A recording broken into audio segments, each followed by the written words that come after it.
Hey there everyone, and welcome back to Afrodo Reviews. And it's Video Game Month!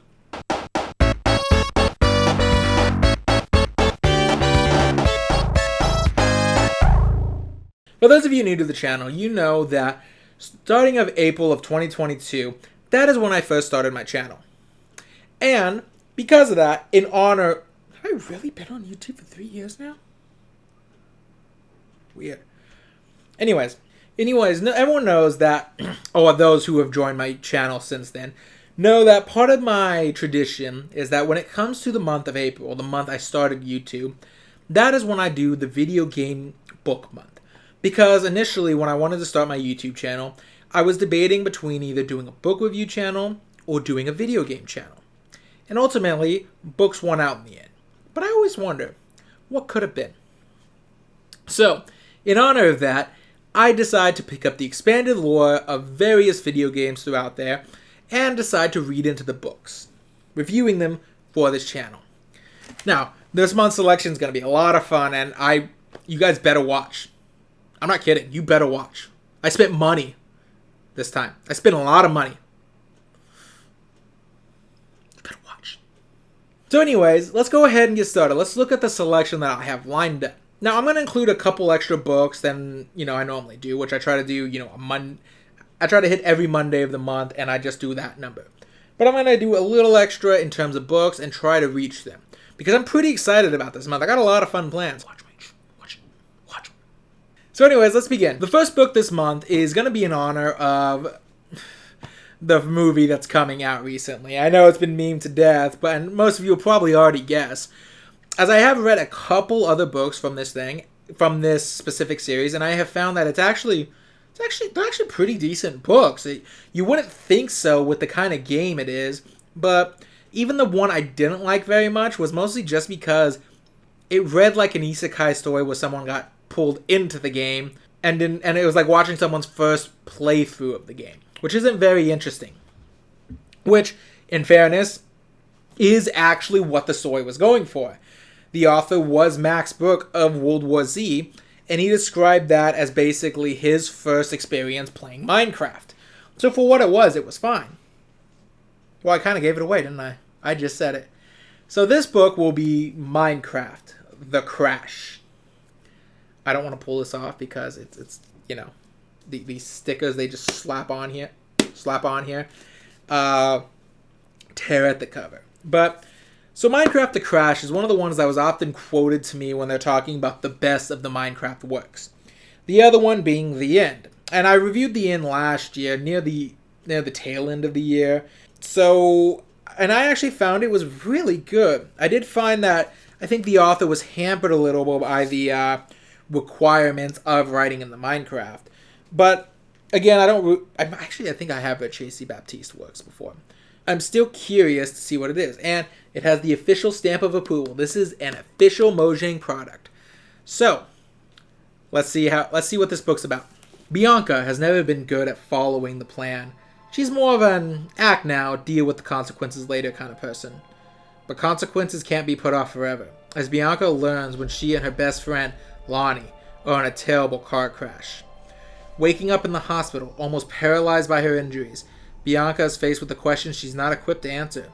She chooses instead to try a new virtual reality version of Minecraft that responds to her every wish, giving her control over a world at the very moment she thought she'd lost it.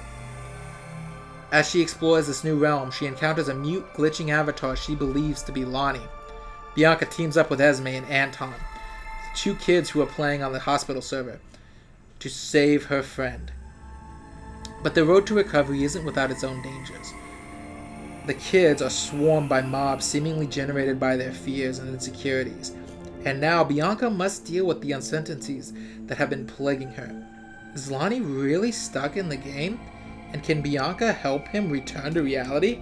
So yeah, this book actually kind of looks like it's going to deal with some heavy themes, and it's clearly playing off the Herobrine myth that's been in Minecraft since like when I was a kid and playing Minecraft. So it was revealed to be the brother of Notch, the game's developer. I'm actually really curious to see how this book's going to play out. Again, I'm not sure I've read anything by Tracy Baptiste, but she sounds familiar. So if I do find it out, I'm going to insert it like somewhere in this part of the TBR to talk about what books or not even really talk about, just kind of, oh yeah, I did read this. But yeah, I'm actually kind of looking forward to this, and I'll be honest, I'm mostly doing it because the Minecraft movie is coming out. I accidentally took another 2-month break because my work tried to kill me. So I'm really hoping this will help my channel recover a little bit. Moving on. The next book is something I kind of already started, but it wasn't really in relation to the YouTube channel. I played its most recent entry, and I got very... okay, well, we'll just put it this way. It's nothing really against this recent entry, because it's something that's been happening for a while. But this series is one of the ones that have been from my childhood, and I have a very mixed history with it. Because it's constantly retconning itself.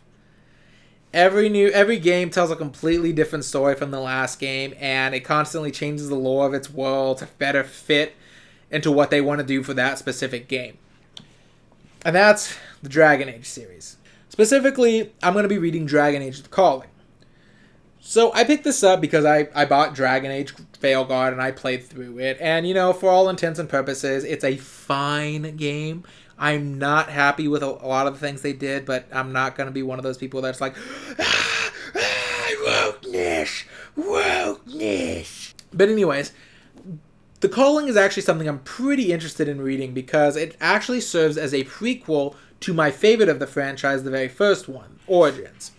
In addition to that, it actually came out before the Origins game did, meaning that this should follow the lore I fell in love with to start. So, and of course before Guider. Okay, so for those of you who don't know about the Dragon Age extended lore, David Guider basically has his own version of the world that he writes most of his stories in. It's called the Guiderverse, and it makes reading a lot of the expanded universe stuff for Dragon Age a little harder because Guider is clearly doing his own thing in all these books. And it's sort of one of those, this isn't my story, so I'm not as attached to it. But The Calling is actually a prequel that takes place of our favorite Grey Warden, Duncan. And tells not only his story, but a rather unknown story about how our lovable oaf Alistair came to be. So, what's this about? Or, what does the book tell you it's about as opposed to some weird man ranting at a camera says? After 200 years of an exile, King Merrick allowed the legendary Grey Wardens to return to Ferelden. When they come, however, they bring dire news. One of their own has escaped into the deep roads and aligned himself with their ancient enemy, the monstrous Darkspawn. The Grey Wardens need Merrick's help, and he reluctantly agrees to lead them into passages he traveled through many years before, chasing after a deadly secret that will threaten to destroy not only the Grey Wardens, but the kingdom above. As I said, I've already kind of started reading this book, and that was because playing Veilguard, while I didn't hate the game, like a lot of people did, it did kind of awaken that spite hyper-focus in me, and I spent like 3 weeks just absolutely obsessed with the world of Dragon Age because of it. To the point where I was like even trying to rewrite the entire story of Veilguard to more accurately fit into the original world of Dragon Age. So, I'm really hoping reading this won't reawaken that itch and I just go silent as I enter the hyper-focus fugue of writing a fan fiction 150 pages before realizing, wait, what am I doing? So let's move on. The next book is actually something I wanted to do because last year I did the original book for it. Yes, this is a sequel to The Infernal Cities by the Elder Scrolls. It's kind of stupid. This is a sequel to a series that only has 2 official expanded lore books, at least so far as I can find. Because most of the other things published within the universe are just printed versions of the in-game lore and in-game books. So, and by this I mean I'm going to be reading the sequel to The Infernal City, an Elder Scrolls novel called The Lord of Souls. So, unlike a lot of people, and I found myself doing that a lot, I actually kind of liked The Infernal City. I do think it had problems, Namely speaking, the mage obsessed with his desire for revenge. No, not that one. It was a daring spy on the trail of a vast conspiracy that's mentioned in the back had 2 chapters to himself. And I don't think I could tell you his name. I think it was Cody? Maybe? I gotta be honest, I don't even know what he did in that book anymore. I can at least remember every other character's contributions. And I liked a lot of the concepts, like the prince turning out not to actually be this famous warrior everyone thinks he is, because the kingdom has just been setting him up on easy victories to help boost his ego and his impression in the kingdom. That's pretty fun. But before I rant a little too long, here's what The Lord of Souls, the sequel to An Infernal City, is about. Reeling from a devastating discovery, Prince Atrevius continues on his seemingly doomed quest to obtain a magic sword that holds the key to destroying the deadly invaders. I will admit I don't remember his quest being about a magic sword. Meanwhile, in the Imperial City, the spy it's Colin! His name's Colin. The spy Colin finds evidence of betrayal at the heart of the Empire, though his own heart may betray him first. And an eye, trapped in Umbriel itself, has become a slave to its dark lord and its insatiable hunger for souls. How can these 3 unlikely heroes save Tamriel when they cannot even save themselves? Noticeably still leaving out the Argonian, who plays a bigger part in the books so far than Colin did. Pretty interesting. So, I don't know too much about what to expect on this book necessarily. I remember where mostly it left off, and this book is definitely a little thicker than the previous one. So I'm curious to see where it leads and what it's going to talk about. I really did like the concepts of the first book. So I'll see if this ends pretty well. It might end terribly, and I understand why everyone hates it now. But with that being said, let's move on. The next book I'll be reading, because no video game month would be complete without it at this point, is a Halo book. Now, the last Halo book I read was by William C. Dietz, and we'll be talking about him later sometime this year. The last Halo book I read was the only one that was considered an official novelization for one of the games. After that, every other book has purposely taken place away from the games. Now, I put myself a lot into the last review I did of the Halo series, mostly because it was terrible. And even as someone who hadn't played the games, I knew that it was very, very badly representing what the game was and who the characters were. But I really enjoyed the first book. And thankfully, this book is also written by the same one who wrote the first one. So, I'm really looking forward to this, and it looks like it picks up in the immediate aftermath of the first game.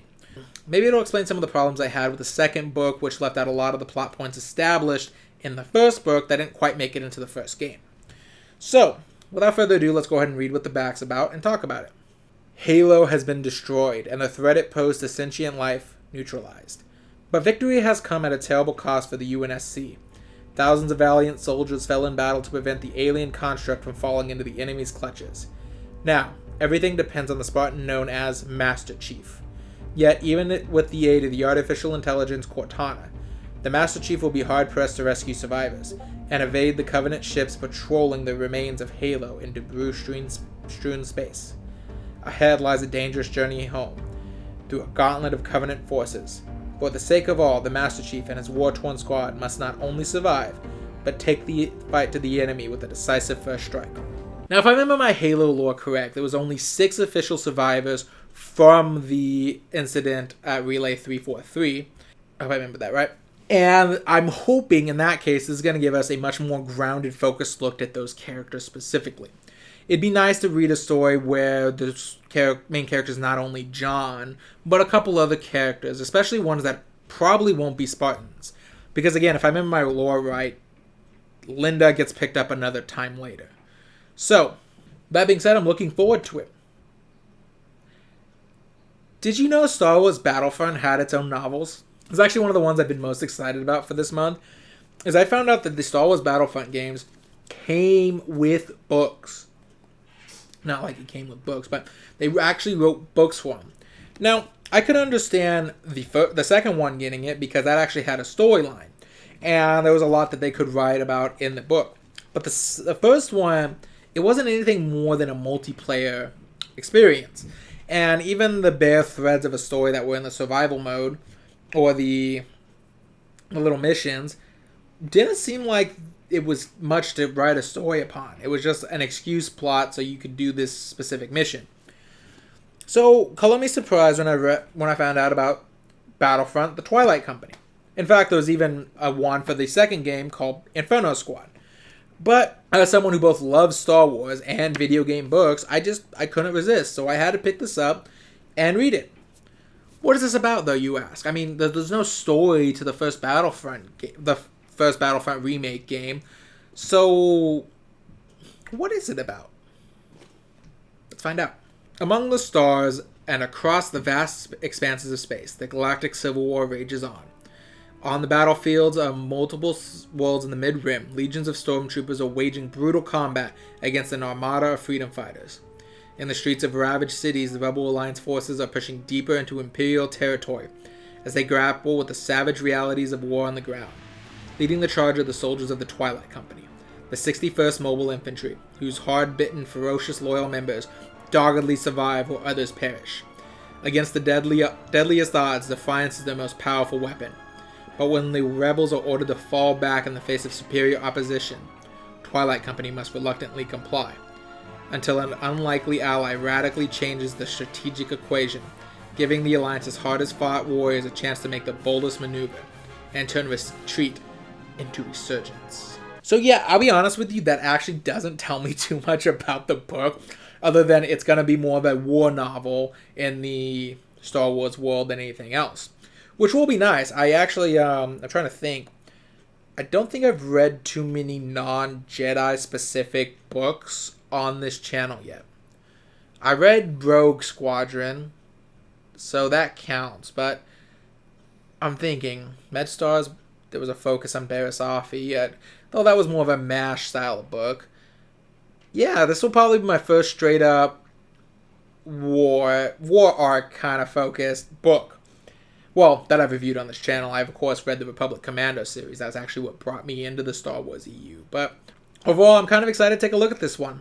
Shame I won't be able to get to the Inferno Company this time around. But anyways, I hope you'll join me this month as I read these books and review them for your pleasure. I have some other plans there too, hopefully sometime this month. But that being said, I don't got much else to tell you. I just look forward to this coming month. I'll see you all later. Remember, with every book comes an adventure, and I'm hoping to have plenty of adventures this coming month. See you later, everyone.